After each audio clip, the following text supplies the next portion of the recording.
त्वन्मयमेतदशेषमिदानीं भाति मम तदनुग्रहशक्त्या तं च महेश सदैव ममात्मा स्वात्मयं मम तेन समस्तं। हे महेश, आपकी अनुग्रह शक्ति से यह समस्त जगत इस समय मुझे आपके स्वरूप में ही भाषित हो रहा है, अर्थात भगवान भैरव ही समस्त जगत रूप में है।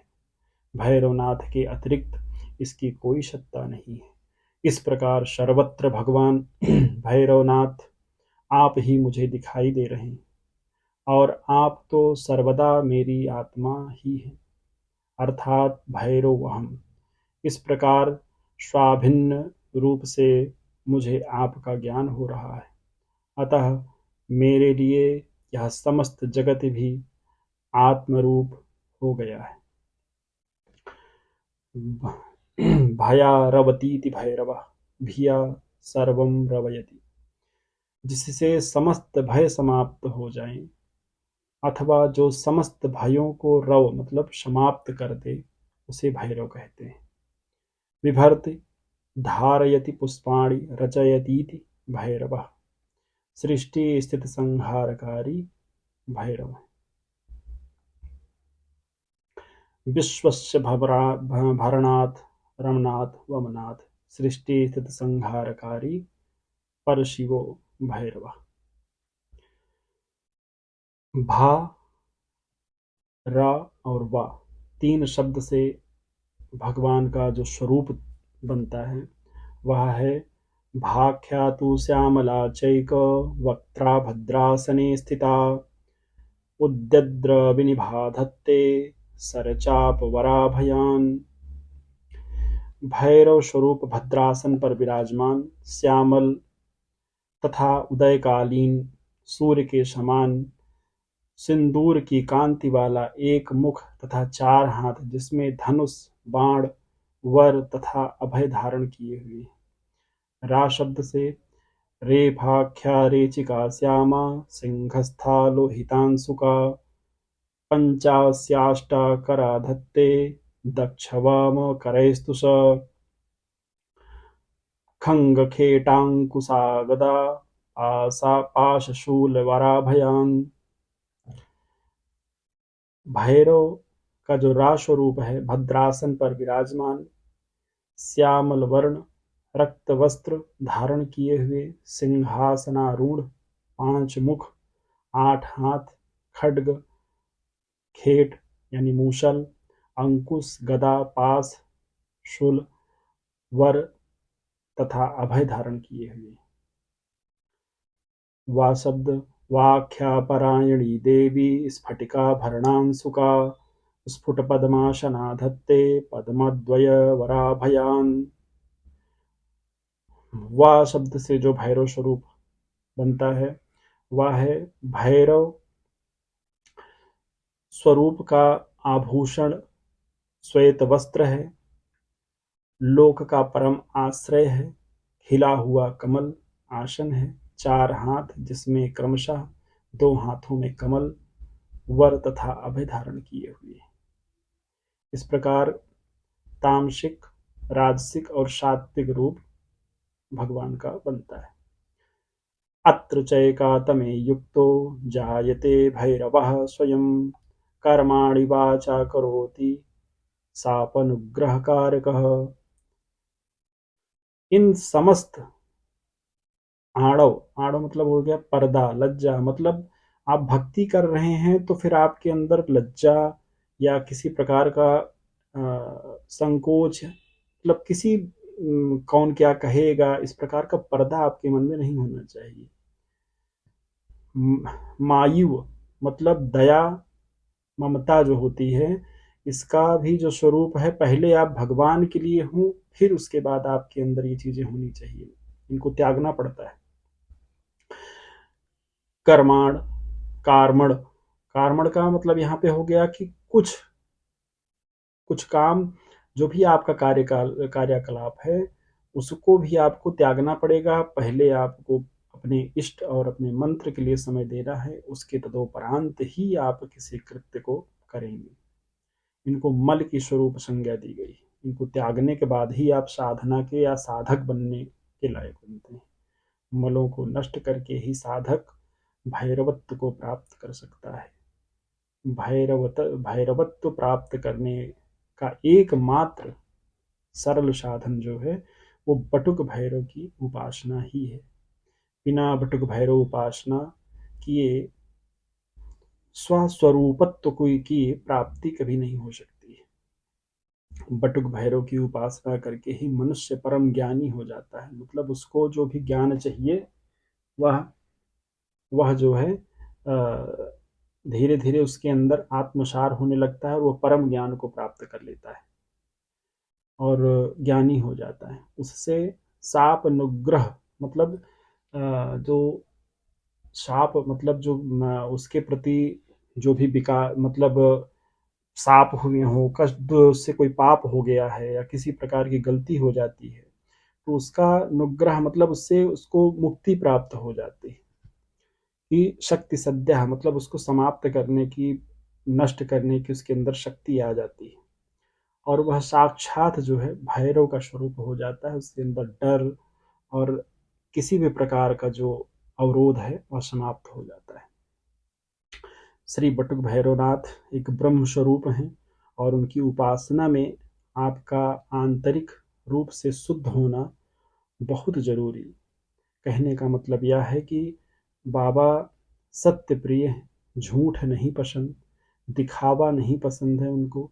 उनको अपने प्रति प्रत्येक समय उनको एक अपनी तरफ केंद्रित मन चाहिए, जिसको प्रचलित भाषा में अटेंशन कह सकते हैं उनको, जिससे अपने बच्चे के लिए होता है, जैसे अपने बच्चे के लिए माँ बाप के अंदर होता है उसी प्रकार से बाबा को अपने प्रति एक भक्त का केंद्रित मन होना चाहिए उसका उनके प्रति।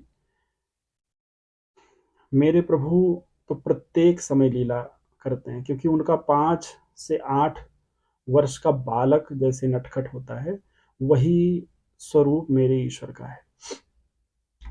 यह अनुभव मात्र केवल बटुक भैरव उपासना में होता है, इसके अतिरिक्त कहीं नहीं होता है। यदि आप उनकी उपासना उपदेव के रूप में कर रहे हैं, यानी जैसे कुछ लोग प्रेत उपासना करते हैं या कोई देवी उपासना करते हैं, तो उनके लिए यह लाइन नहीं। आप जब प्रधान उपासना क्योंकि प्रधान उपासना यानी बटुक भैरव को ही मूल रूप से जो या किसी भी भैरव को मूल रूप से जब मानेंगे और जब उनको आप अपना प्रधान देवता मानेंगे, इष्ट देवता मानेंगे, जब उनकी उपासना करेंगे तो आपको एक बाल रूप की छवि दिखाएगी। आप उस छवि के दीवाने होते जाएंगे और आपको ऐसे ऐसे अनुभव होंगे जो कोई सोच भी नहीं सकता है। अविरल भक्ति धारा में बहोगे तो ही बटुक भैरव की उपासना और उनकी ममतामयी ब्रह्म स्वरूप ईश्वर को प्राप्त करने का एक सौभाग्य प्राप्त होगा, जो और साधकों में साधनाओं में और साधकों को साधनाओं में अनंत काल तक नहीं मिलता है। वो बाबा भोलेनाथ कहें या बाल शिव भगवान श्री बटुक भैरव जी की साधना में तत्काल अनुभव होने लगता है या कहें प्राप्त होने लगता है। दुखों का अंत भी हो जाता है। पर एक बात ध्यान रखें, भगवान बाल रूप हैं, बाल स्वरूप हैं, उनकी तभी उपासना करें जब अनवरत कर सकें। कुछ भी खाएं पिएं तो उनको पहले अर्पित कर दें। यह बटुक उपासना में बहुत ध्यान रखने की चीज होती है कि जो भी आप खा पी रहे हैं, खाएं पिए, उसको उनको पहले आप अर्पित कर दें। एक मतलब लाडला बच्चा इस प्रकार की अनुभूति रखें कि एक नटखट लाडला बच्चा हमारे साथ है, यह महसूस करेंगे तब आप भगवान की भक्ति में को और आप मतलब आत्मसार कर पाएंगे और बहुत अच्छे से कर पाएंगे और भगवान की अनुभूति आपको प्राप्त होगी। नहीं तो जो लोग मात्र केवल चेक करने के लिए कि कुछ दिन ला के देख के करते हैं क्या होता है, तो ऐसे लोगों के लिए बहुत ही कष्टप्रद हो जाता है, क्योंकि यही एक पूरे शास्त्रों में, पूरे तंत्र में यही एक ऐसे देवता हैं जिनके लिए क्षणे रुष्टा क्षणे रुष्टा क्षणे तुष्टा रुष्टा तुष्टा क्षणे क्षणे, ये सूत्र केवल मात्र इन्हीं के लिए कहा जाता है कि क्षण भर में राजा बनाने और क्षण भर में भिखारी बनाने में कोई अगर देवता सक्षम है तो श्री बाल बाल शिव श्री बटुक भैरवनाथ ही है। यदि बाबा प्रसन्न हो जाते हैं तो कुंडली में कुछ भी लिखा हो सब समाप्त हो जाता है। जो बटुक नाथ चाहते हैं वही होता है। भैरव उपासना एकमात्र ऐसी साधना है जिसका मतलब कोई उसकी उपमा ही नहीं है, और यह उपासना वाम मार्ग की उपासना है। तो इस उपासना में पूर्ण जानकारी के साथ ही जब अनुष्ठान करें, योग साधक गुरु के संरक्षण में साधना करें, जिससे भी आप मंत्र या विधि प्राप्त करें, वह बाबा के बारे में सम्यक प्रकार से जानता हो, उस उनका साधक हो, उसी से ही विधि मंत्र पाठ प्राप्त करें और उपासना उपासना को बहुत ही गहराई से समझें, जानें, उसका सम्मान करें। जो भी साधक है उसका भी सम्मान करें और उस साधना के प्रति भी निष्ठा हो आपकी। वैसे किसी भी देवी देवता की साधना करनी हो तो उसके साधक से ही मंत्र या उसके संरक्षण में करना चाहिए, और उस गुरु को शिव का स्वरूप समझना चाहिए। इससे सिद्धि पाना और सरल होता है। शास्त्रों का कथन है कि गुरु और मंत्र और देव में जो भेद समझता है वह कुछ भी प्राप्त नहीं, उसको कुछ भी प्राप्त नहीं होता। साधना पूजा जो बिना गुरु का सम्मान नहीं करते हैं, गुरु के प्रति निष्ठा नहीं है और मंत्र को अलग समझ रहे हैं, देवता को अलग समझ रहे हैं, उनका जो भी पूजन होता है वह प्रेत खा जाते हैं, क्योंकि वह मंत्र शक्तिहीन हो जाता है। यदि गुरु में साधक को अपने योग्य और योग्यता जो जो भी साधक की इच्छा है उसके अनुरूप अगर योग्यता ना दिखाई दे तो तत्क्षण दूसरे गुरु से आप मिल जाएं, दूसरे गुरु से आप खोज करें और उनसे जाकर के दीक्षा ग्रहण करें, क्योंकि यदि आप इसमें भी विलंब करेंगे तो आपका शक्तिपात हो जाएगा, शक्ति आपकी खत्म हो जाएगी। तो जाना चाहिए। और अगर दक्षिण मार्गी साधना आप कर रहे हैं, किसी कारण बस वाम मार्गी गुरु के पास चले गए हैं या वाम मार्गी साधना कर रहे हैं और दक्षिण मार्ग में चले गए हैं, तो यह भी उचित नहीं होता है। जिस मार्ग की साधना आप कर रहे हैं उसी गुरु के पास जाना चाहिए।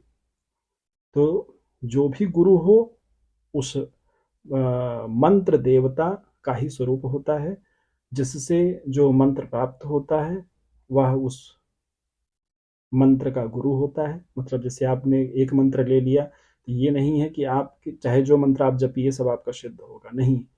जितने भी मंत्र आप करेंगे, जो भी करेंगे, उसका गुरु होना चाहिए, क्योंकि यो गुरु सा शिवा प्रोक्तो यह शिवा सा गुरु स्मृतः उभयोन्तरम नास्ति ही गुरोरपि शिवस्य च।